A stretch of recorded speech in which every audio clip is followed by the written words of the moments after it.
ते विचार मारतात आणि फोटो जिवंत ठेवतात. त्यांच्या एका हातात चिखल महापुरुषांच्या चेहऱ्यांवर फेकण्यासाठी, दुसऱ्या हातात फुलांचे हार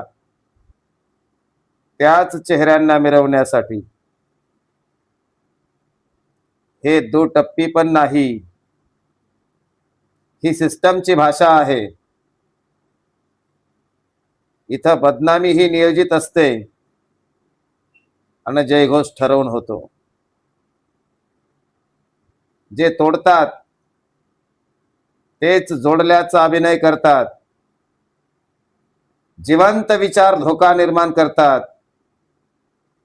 मृत प्रतिमा सोयीनुसार बदलता येतात, म्हणून ते विचार मारतात आणि फोटो जिवंत ठेवतात.